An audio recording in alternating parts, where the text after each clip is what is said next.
I've had it with heroin. I'm sticking to cocaine. And on that note, I'm the fuck out of here. Adios, muchachos.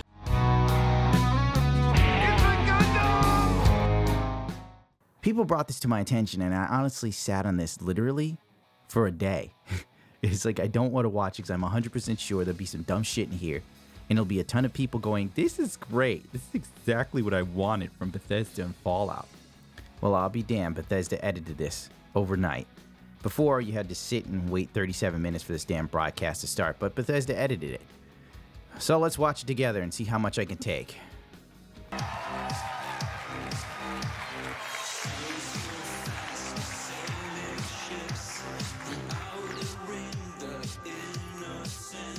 Nice, they start off with some music that sounds like some reject B tracks from the Flock of Seagulls.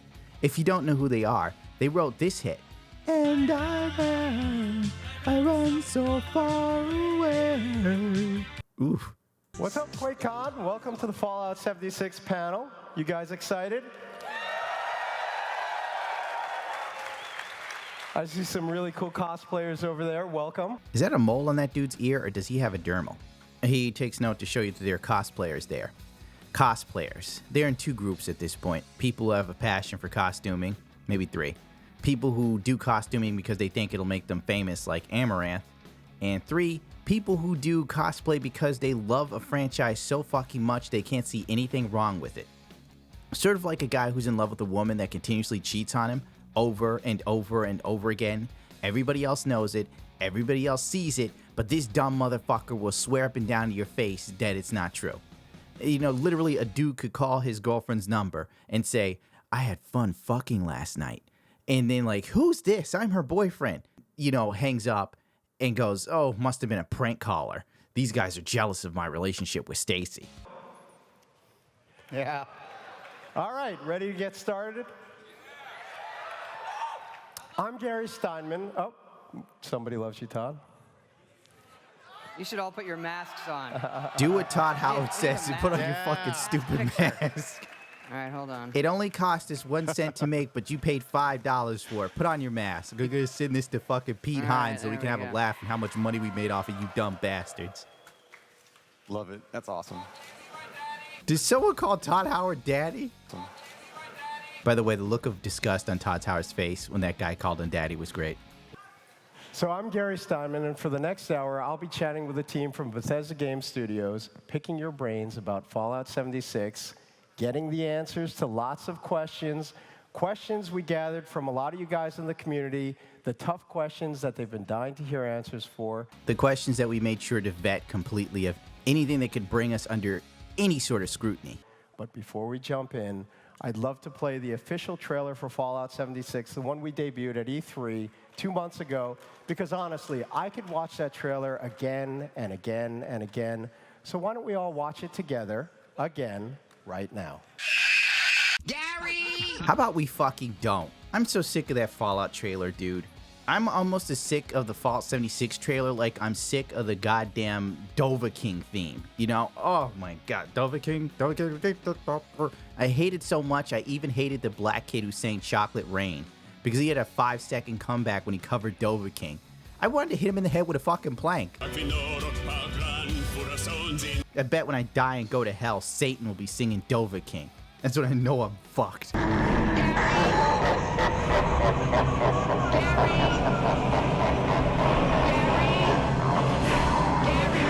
The point being, I'm tired of Fallout. Who wants to watch this trailer again? Is this that Country Roads bullshit? How much was he paid for this? He must have been paid good. Thank God for the trailer. No, I hate Country Roads. I hate them. John Denver's probably rolling around in his fucking grave hearing this shit. In Vault 76, our future begins. In Vault 76, get out your wallet and pay Papa Todd. My Bumble fucking sucks, dude. I know this has nothing to do with Vault 76, but I'm a magnet for like fat girls and fat old women. Man. And now I'm watching this trailer. If you don't see any more videos from me, that's because I hung myself.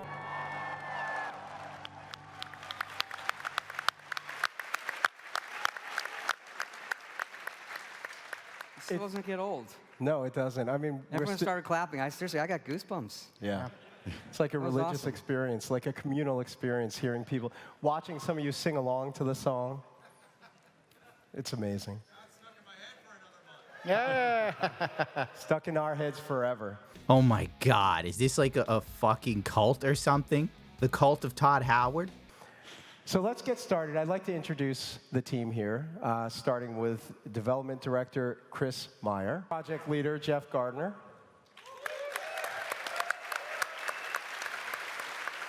and of course, Game Director Todd Howard.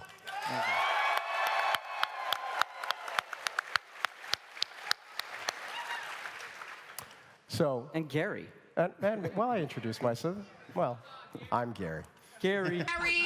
And Gary's here to stick his nose firmly up my ass. Take it away, Gary.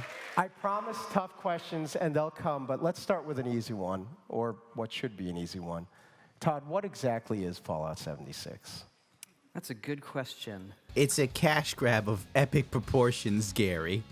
I mean, the short answer is, I think people know, Fallout 76 is an open-world RPG set in the Fallout universe that has a lot of systemic and survival qualities. And the big difference with... Whoa, whoa, whoa. This is an open world RPG, but it has no RPG elements? Give me a break, Todd. You told us fucking Fallout 4 was an RPG. Fool me once, shame on you. But you're not fooling me twice, dude. Why don't they just call it it's basically Destiny, essentially. It's Destiny Fallout 4 / Rust. It's a Rust-style game, but I'm pretty sure it's going to have a lot in common with Destiny as far as fucking content goes. Other games or games that we've done are that every character you see is a real human that is playing the game, and that creates some really exciting scenarios that we never can anticipate. You used the word systemic, and we've got Chris here, who worked on one of the granddaddies of all systemic online games, Ultima Online. And now you're working on Fallout 76. Most of the people in the fucking crowd don't even know what the fuck Ultima is. They're like, it's that nervous crap. Woo!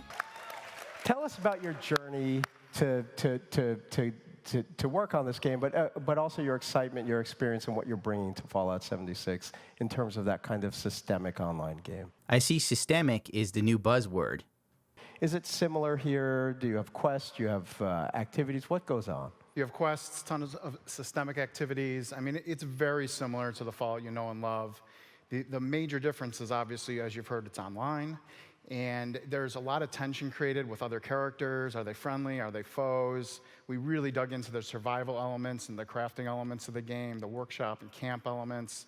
So we really hope that it's really like a place that once you're in it, you're sucked in for hours. We find at work, like we just sucked hours go by and we're like, oh my God, I got work to do. And we're still playing the game. So it's wonderful. Yeah, it's great. Sure it is, buddy. You sit there and tell me it's wonderful. Like, isn't that everyone's job to tell you how great what they're doing is? You know, have you thought about drug dealers? They sit there and tell you how good their drugs are. And you know most drug dealers don't use the drugs themselves. So, how could you trust this motherfucker when he sits there and tells you he's got the best cocaine in town? He probably doesn't, but it's his job to sell it to you. And that's my point. This is all bullshit, I'm sure. And I think and people who come to the office and play it, at first they're like, this is the Fallout I know and love. So I think like 80% of it probably is the Fallout everyone is used to, and the other 20% is really different. I can't, dude. I literally can't, because I know what the fuck he's talking about. Like, Fallout 4 wasn't the Fallout everyone knew and loved. And they told us it was a Fallout game. I have a feeling that it's just... Fallout 76 is Fallout 4 online. Who the fuck are we kidding? So, if you liked Fallout 4 and you didn't play any other Fallout game, you'll probably be at home in this version of Fallout. It'll be essentially Rust in a Fallout skin. Lottie friggin' duh. Probably be loaded with microtransactions, most likely. And it's at times a little hard to explain, you know, this is the flow and how it feels, because at one point it's comfortable, and the other side it's all new. Which brings me to another variation on that question. Is this the right game for Fallout fans? Well, I think so, but I don't really know. There are so many types of Fallout fans, right? You see everybody here, and there's so many things in our games, and some people love just the exploration, the character building, the stories, the combat. There was no character building in Fallout 4. The story in Fallout 4 was shit. Come on, Todd, quit jerking me off.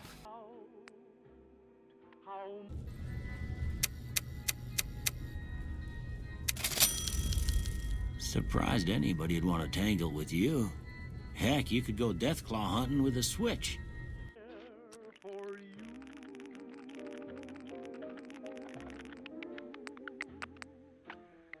Wonderful. That's everything. Just gonna walk this over to the vault. Congratulations on being prepared.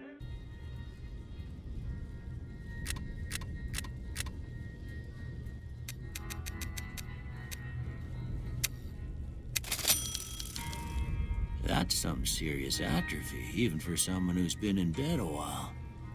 It's a wonder you can move at all. Let's see. Wonderful. That's everything.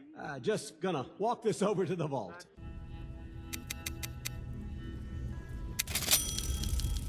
Nothing gets by you, huh? Could have used you when I lost my keys last month. Let's see.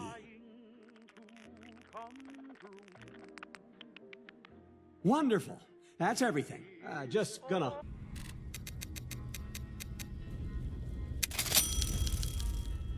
Now, I ain't no optometrist, but maybe we should fit you for some glasses while you're here.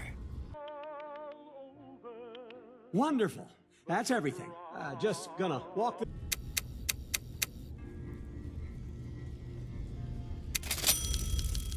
I guess that explains how you're still alive. You're built solid as an oak. Wonderful. That's everything. Just gonna...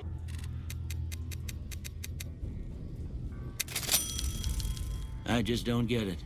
A stiff breeze would tear you in two, but a couple of bullets and you're right as rain. Wonderful. That's everything. Just gonna...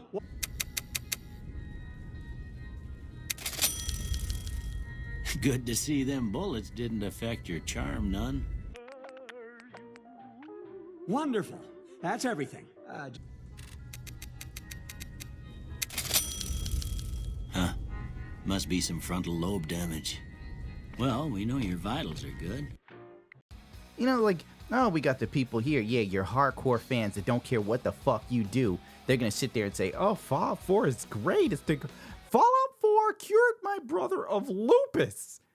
That's essentially it. And then you got the guys like me who see what it is, we're completely betrayed by it, and then you turn around and put this out, and we already know it's basically the same thing as last time with even less shit. You know, all of your quests are going to be given to you by like robots and crap. There are going to be no NPCs to interact with, I guess. Do you know why? Because most likely people will kill the NPCs. You're going to walk out there like, oh, I need to go buy some ammo from the gun guy. And you show up, you find his store has been fucking ransacked and he's dead. His brains are all over the floor. And you're just like, fuck.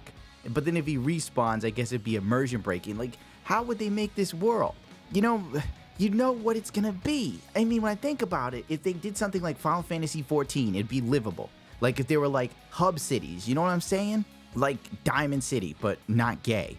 You know, if it was like a big city area where everybody goes in, but you can't fuck up. Like if you shoot anyone or try to do anything, even though it's not allowed, the NPCs swarm in on you and they drop your ass like a bad habit. Like you shoot someone and an NCR officer comes to the roof, bam, puts one right between your eyes. That would be cool.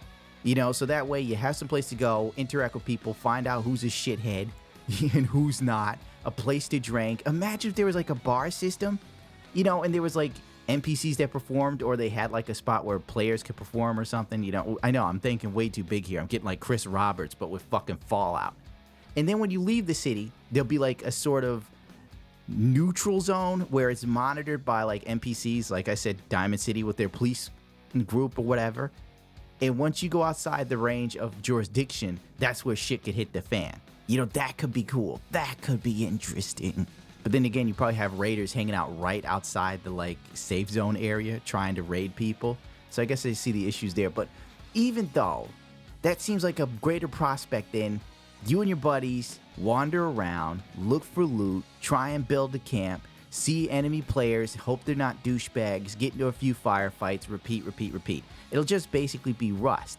And the funny thing is, it's supposed to be like Rust, but from what I'm reading, this video is going to be long. They don't want it to be too griefy, and if you kill too many people, there'll be a bounty that's taken out of the caps you have. And it's just like, that takes away from the whole factor. What makes Rust a good game and interesting is the fact that shit could hit the fan whenever, wherever. You respawn, you could get fucking mauled. No questions asked. You know, just straight up survival. And the fact you don't lose anything takes away a lot of the elements. I understand not losing things makes it more appealing to the casual gamer, and even to me, honestly. Because if you got something cool and you lose it, it sucks. But on the other hand, if you got some hot shit, and you decide to go on a raid, and you come up rolling in there with some strong-ass power armor that you saved only for these specific situations, that could be legit. But the fear of possibly losing this fight and losing to the fort could be amazing. But if you lose the fort, you get all your crap back anyway. Where's the fun factor? Where's the danger zone? There isn't one. It's like baby's first survival playset, and I'm supposed to sit here and be excited. Crafting, and so it has all of those things. Obviously, the thing it doesn't have are NPCs that are going to be specific characters that tell you a story that we've written. We love those things. We understand a lot of our fans love those things. And this one replaces that with the other players. They are the interesting NPCs, and hopefully, in a lot of ways, more interesting than what we may create on our own. So that part's very different. I can't say it's... How do you figure that's going to go down, Todd? Have you played an online game where people can talk to each other? Have you listened to the chats in Rust? You know, you're going to walk up to someone and they're going to go, "Get out of here, you fucking queer." They're just going to, like, no filter, nothing. They're not going to tell you an interesting story. The interesting story is you're going to hear the guy with his girlfriend in the background arguing. "Did you get the baby Pampers? Get off that fucking game, you idiot." "Leave me alone, Charlotte. I'm trying to play Fallout Online." "This is why our child has Down syndrome, because you're a fucking moron, Barry." "Charlotte, come on. I gotta mute the mic." That's as far as the interesting story's gonna go. Oh my fuck. You know, better or worse. But, you know, when you sit down and play it, it feels like a new Fallout game. But there's no one type of Fallout. And we've talked about this around the office a little bit, too. There's no one type of Fallout fan, is there? No, not at all. And if you look at the old games, you're coming from an isometric, more turn-based type thing to what today is a, it has more... Yeah, you didn't even want to say it, Todd. What today is an action-adventure game where you mislabel as an RPG. Fuck off. And there are a few Fallout fans, but let's be real here. There aren't that many. There's the hardcore fans that love everything Bethesda does. God only knows why they keep drinking the Kool-Aid, but they do. I guess their favorite flavor is grape or some shit. They're the PC gamers, the ones who've played more than one Fallout and understand that everything that was good about it was killed in 4, and we realize that this is going to be a continuing trend. And we are completely and utterly disheartened and disinterested in what Bethesda has to offer. Therefore, we have turned all of our interest and hopes into what modders are doing. And a lot of the upcoming Fallout mods are going to be everything you've missed and more. I've even been involved in some projects, and I'm actually quite excited about them. Some of them I can't even speak about. So that's where we're at. And then there's the casual Fallout fans who just like, let's face it, the casual Fallout fans are just the average gamer. You know, they come in, the new hot game of the month or week is, "Oh, it's Fallout. Yay, sweet, awesome. Oh, God of War's out next month. I'm playing this now. Yay, sweet, awesome. Oh, next month is Battleborn," or whatever the fuck it's called. Bloodborne. Yippee. And that's that. They hop on every sort of hype game, and that's the end of the story. They're a sort of fair weather fan. Then there are the people that like shill for Bethesda because it makes them money. Not going to name names, but you know. And that's also a thing still to this day. Ow, bloody buggery hell. Adventure elements in terms of exploring a world and what that means to feel like living in that world. And that's something that still is very important to us at the studio in terms of for the time you're in it, it has to feel real, despite it being a video game and menu stuff like. Sure. And that's what sucks you in when we play it. It's reached the point in the office where really we don't want to stop playing it. It has a very slow burn, but you feel like I am this person in this world, and learning how to survive and learning how to conquer it. It's very rewarding. Yeah, right. I don't trust a fucking thing anyone who works at Bethesda has to say about this game, because they keep echoing the same thing. Oh, we can't put it down. It's great. You know, why would you say it wasn't otherwise? Your job is to sell this to people. And let's face it, you can't trust them. You can't. They put out Fallout 4 and just marketed it as the best Fallout they've ever done. And we all know the answer to this. The other big question I have is, why now? Why is now the right time for an online Fallout? Games as service. We saw how much money Fortnite was making. We saw how much money Destiny made despite it being shit. And we decided we're gonna rip off a small game like Rust and just watch the green roll in. Well, we figured we wouldn't do it till we had done 70 more versions of Fallout, so we went right to 76. Figured we'd get to, I don't know, there's a good answer for that. We had talked early on. I love the uneasy laugh as he tries to help Chris, Todd down sell in that Austin, shit the team joke. there. We had some ideas of what multiplayer could look like. We started that during Fallout 4, really on paper. And Chris and some of the other folks in Austin actually started right when we were starting to finish Fallout 4. On paper, in my left 2015, nut. to see, how it could feel, what it could look like. And it kind of grew from there. Yeah, it was great. It was taking, a game that we love, Fallout 4. A game we love, Fallout 4. That explains it. They're still saying they love Fallout 4, and it's the worst Fallout game made to date. It's so bad, I swear, it's more fun to play Fallout 1 and Fallout 2. I'm not joking, bitch. Game we love, Fallout 4. Such a bad game. I remember playing Fallout 4. I must have told the story 1,000 times. So I'm going to tell it 1,001. And I remember playing it, and I was still on the Bethesda hype juice. I was like, maybe when you get to level 25, that's when the tutorial's over, and your character you'll be able to use a karma system, and there will be a lot more interesting mechanics for dialogue. This is just to get people's feet wet for the casuals. That's what they're doing. I made up so many lies to convince myself Fallout 4 was going to get better, that when I beat the game, and it was like, the credits started rolling, and it was like, thank you for playing Fallout 4. I'm just like, oh my God, this is actually the whole game. There's no point where it's going to actually be a real RPG. And I became pissed. It's like reality set in. It was like you're in love with a girl, you're dating her, and you want to believe she's not fucking around on you, but she is. And your gut's telling you that that's the case, but you keep trying to coax yourself into a fantasy world with no, benefit of the doubt. And then, you catch her fucking another dude in your bedroom, and then, the veneer of bullshit you created around yourself goes right out the window, and now all you have is, rage like the motherfucking Hulk, and somebody about to die. And then actually grabbing some network code from one of our sister studios, id. We're using the Quake 3 networking architecture, which is great, and then bringing it into the game. And then this one is for you, Jeff. You've got to herd many cats in your role. And now you've got these cats that are not just in Maryland, and not just in Montreal, and not just in Austin, but yesterday we announced that we have BGS Dallas as part of the family. So you've got a team spread across North America. Yeah. Great group. Let's clap. You've got a team spread across North America, and you guys continuously put out bug-riddled piece of shit, phony RPG games. Let's clap for mediocrity.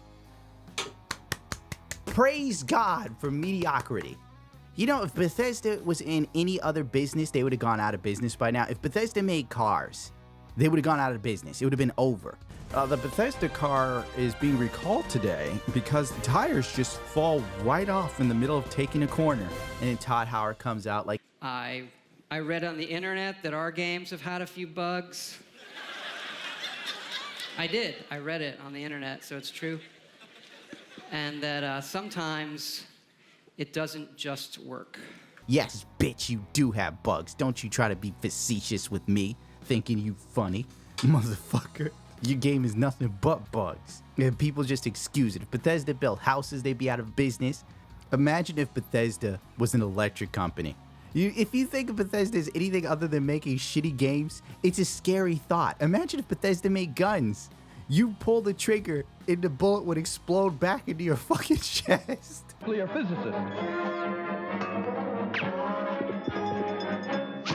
How will you make sense of it all?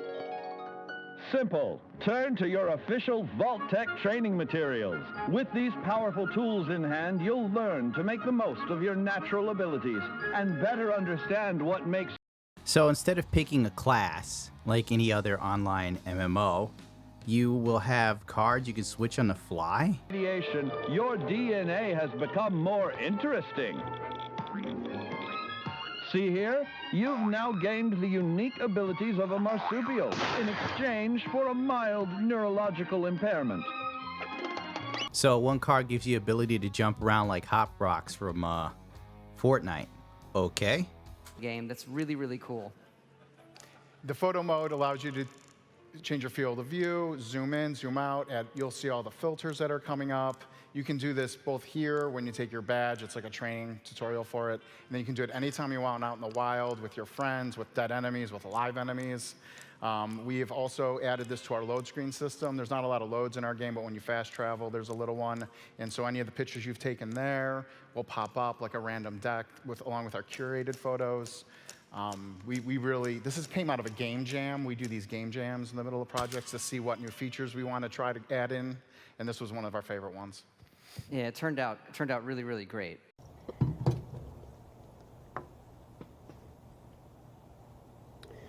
My disappointment is immeasurable, and my day is ruined.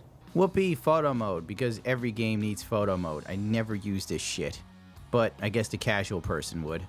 And there'll probably be like a photo mode giveaway one day, like on Twitter. Send us your best photos and get this level 3 perk card.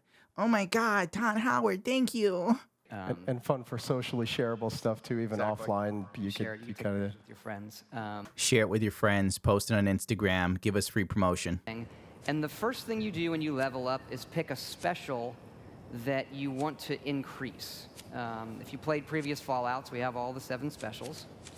And after you pick the one you want to increase, you then pick a perk in that special. So here we're choosing Gladiator, which is a melee for when you level up. There's no randomness there.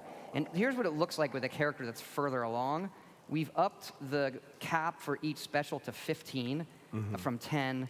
That allows better balance for which cards you're equipping. And the cards right now go from 1 point up to 5 points in power. And then as you level up, more cards become available. I've got a bunch of questions about that, but I want there and chat a little bit. Keep going. Okay. But I wanted to ask about charisma. Should I ask that later? Or about? We can talk about that now. Yeah. Yeah, Chris. How does charisma work in an online game? If we're not talking about NPCs that you can influence, what does charisma do for you? That was a very interesting discussion amongst the team to try to figure out what do we do with charisma. But it made sense in a multiplayer game. It looks just like something from Overwatch. You know, when you open the fucking loot box and you have like a couple pieces of shit, but there's a chance you might get a legendary.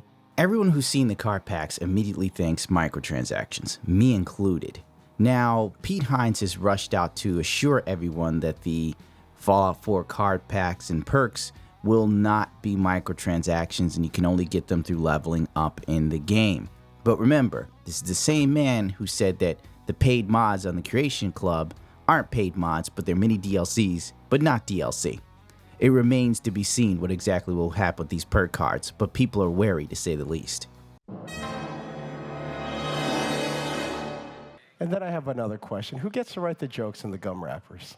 That is Emil Pagliarolo. He does all of the jokes. Master of the memes. He's done that for us for a long time. He wrote the arrow in the knee. That wasn't really a joke. What? It became a joke. It wasn't a joke. That poor guy. So Emil wrote all of those.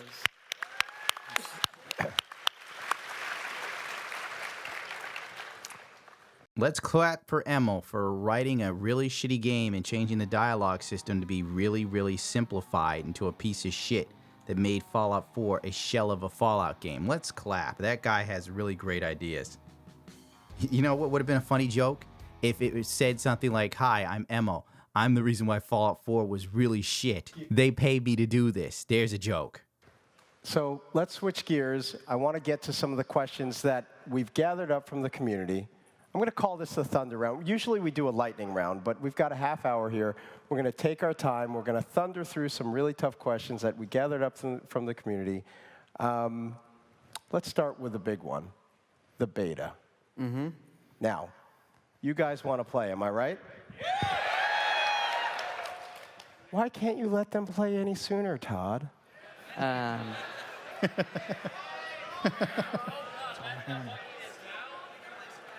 There's a lot of chatter.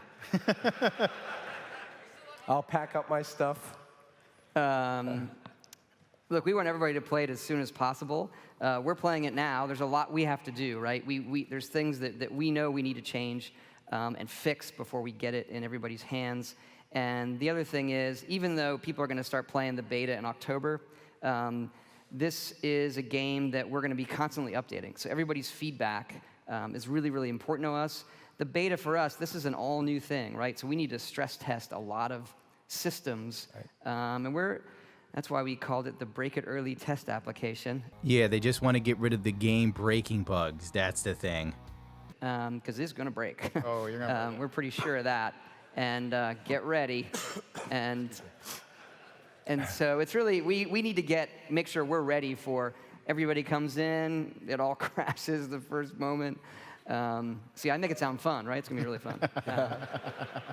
Yeah. Your games are any indication of what's to come. This shit's going to be a fuck fest. What do you think's going to happen? They're going to like put out the beta. It's going to go live. People are going to play for 10 minutes. Then the servers are going to overload or some crazy shit. Or like people in certain areas won't be able to play. We're sorry for everyone that's in Chattanooga, but you can't play Fallout because the servers there are dead. This shit's going to break so bad, people are going to be complaining to Microsoft. I pay for Xbox Live. Why can't I play Fallout 76? It's not our fault. It's a Bethesda game. We have big plans and what we can do with the game and with our community, and the beta is just really the first step. The first step. The next big one, PvP. I think everybody is excited, anxious, concerned, highly anticipating, nervous. You've talked about it a little bit here and there, but why don't you just take it from the top? How does it work? What's the deal with griefing? How are we going to be able to enjoy our Fallout game? Or how am I going to be able to screw up somebody else's Fallout game and get away with it? Or any variation on that. I'll just leave it to you to... This is why I don't go on Reddit. That's right. All right, we will do our best to sort of explain where we're coming from with PvP. We agree with those. Like, we have folks in the office, we have that debate, is it what is it? Where do we want the players kind of driving force? Is it a PvE world thing? Is it the other players? And for us, it is both. How can we do both? And so the first thing we'd say is that we want this element of danger.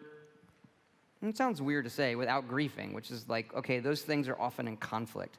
So right now, and you've seen it in some of the E3 videos, when you shoot somebody, you do a little bit of damage. You don't do full damage. It's like an invitation. It's like slapping somebody in a bar. Like, you want to fight? And like, that's annoying. And eventually, you're like, yeah, I think we're gonna. Okay, that makes no sense. So you put a bullet right between some dude's eyes, and instead of him dropping dead, it's like you're throwing a pea at him. And this whole narrative of we wanted to have PvP, we want drama there, but not griefy is fucking stupid. It's as stupid as checking out a woman's profile on a dating app. I want to meet a guy that has a career and he's goal-oriented, but I don't want him working all the time. It's like, what? You want a guy who's got goals and a career, but you don't want him working all the time. Do you not see how stupid this is? Of course you don't. Because you're here, and I don't know why I'm here anymore. I'm done with this app.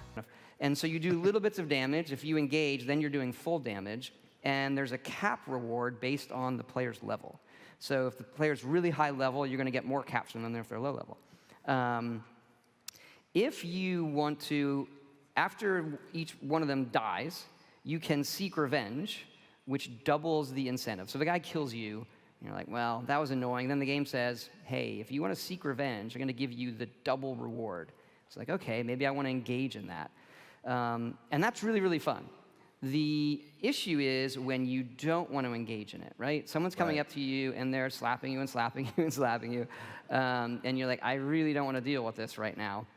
We have a lot of ways you can get away from them, but we still like it where they do, if they keep going at it, they have the ability to kill you, which sounds terrible, right? It does. To be like, why would you do that? We like to turn that into a dramatic moment. So the player that kills somebody that didn't want to engage in it then becomes a wanted murderer. They get no reward.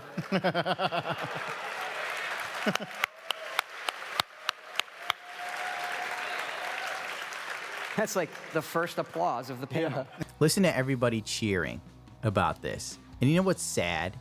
All these people are probably going to give up on Fallout Online. I was about to say Fallout 4. Fallout 76 in probably 3 to 6 months. You know, if no major streamer is playing this shit, I'm pretty sure it's going to just drop and keel over dead. Because there's no reason to play. Like, all the elements that would bring people into survival games like Rust to Fallout are not existent. It's almost like a child-level survival game. So what's the incentive for anybody actually interested in this genre? None. The selling factor of this game is the fact it's Fallout. If the name Fallout wasn't attached to this shit, nobody give a fuck about it. Murder! So there is no reward. You get no caps. You get no XP. You get nothing for becoming a wanted murderer, except for the kind of social incentives people have online to be assholes. Right. Which evidently there's quite a few. So what do we do with that? We turn the assholes into interesting content. So they appear on your map as a red star. Everybody sees them, and they have a bounty on their head.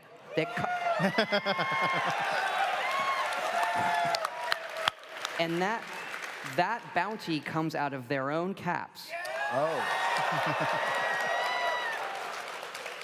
You know, how much you want to bet Bethesda's game is going to be hacked to all shit?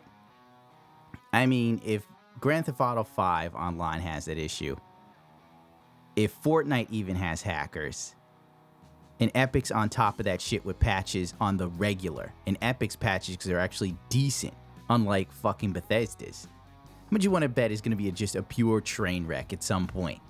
It's pathetic. I'm sorry. I look at this and go, this is pretty lame. You know, it's basically a mechanic for people that are scrubby.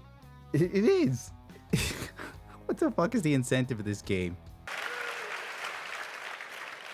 So, what happens when you die, though? What happens when someone kills you? Like, Chris, why don't you jump in? What, like, if I decide to engage, or even if I don't engage, am I punished if I die, or there's got to be something? Yeah, for a long time, we tried testing where there was no punishment at all. And that took all the sting out of death. People used it to their advantage to travel back to various points, and it didn't feel right. But we didn't want to make it too punitive, because we do expect people will die, and there's no save games like a single-player game. So what happens when you die is you just drop your junk. And junk isn't worthless. You need junk to build things in your camp, or to make better guns, or to make better armor. So what it does is it creates a loop where you go out and explore, you create some junk, and if you happen to die, that's all you drop. You don't lose your awesome power armor or any of the guns that you've collected. But then you have to make a decision. Is like, was that enough junk that I need to go back and get it? Or is that something I can live without? And what people will do is they'll go back to their camp, and they'll put their junk back in their stash, which is safe. Nobody can take things out of each other's stashes. And we've also seeded the world with stashes as well. So if you know where some of the stashes are, it's always a safe place to store the junk that you've collected. So just enough so it'll sting, a but little not bit enough of a sting. so that it'll really deeply hurt And you. it's also a little bit of a reward for if you manage to kill somebody, there's usually something there. Once again, this game is... It doesn't get the essence of a survival game. So... basically, there's no rating. There's no point in raiding someone's base because you can't go in the safe and take the junk or their items. You know, when I think about it, this is baby's first survival game. It's like everything that makes Rust interesting, they don't have in this game. So it's casualized survival modes. Sort of like how Fallout 4 is a casualized RPG game now that I think about it. It's really sad. They dropped the ball on this. They really did. What the fuck is the point of this game? There's no punishment for dying. There's no incentive for much of anything. It's just so you can run around, kill each other, take some photos over, someone's body while dabbing, apparently. Good work, Bethesda. You ripped off an indie game that isn't on console and you still fucked it up. Nice. And the thing with junk is it's nothing that you can't just re-get if you just keep playing. So once again, the sting is minimal at best if junk is so easily replaced. There's no legendary junk, there's no good junk, like if someone dies and they don't drop a scope or anything, it's just essentially, oh, I got his rocks. Ooh, I've got pieces of a Geiger counter or some bullshit. Man, what a fuck fest. That's that pile of it. But if you just start exploring, you'll collect more. So it's sort of like, well, that was sunk time. Do I want to go back and get it? And that happens on PvP. So if you do kill somebody, their junk drops and you get to pick it up. You get the caps from them. Right. You can take the junk, but yeah. But it's just a little grindy time and you got it back. It's just, we like it. We put it in, and it's just enough to make it where before you head into a dangerous area, before this, you would just run into a dangerous area. You don't really care. There's no penalty to death. It's like you just fast travel back. And then once we did that, it's like you just stop a little bit like, well, don't want to take a moment and like collect myself, store the junk before I head into danger. If anyone remembers Fallout 4, screws are very valuable. So if you've got screws in your junk, you want to store them. Yeah. So you also get their caps. Then how does this work? If someone murders somebody, right, and they're now labeled a villain, what's to stop them from running to, their stash and putting their caps in there when they know they're wanted?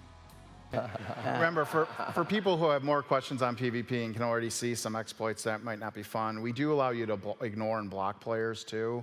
So you can actually, when you die, or at any time, honestly, but especially when you die, we have an option there for if you're just done with that, you can ignore them for that session. Then they can't see you on the map.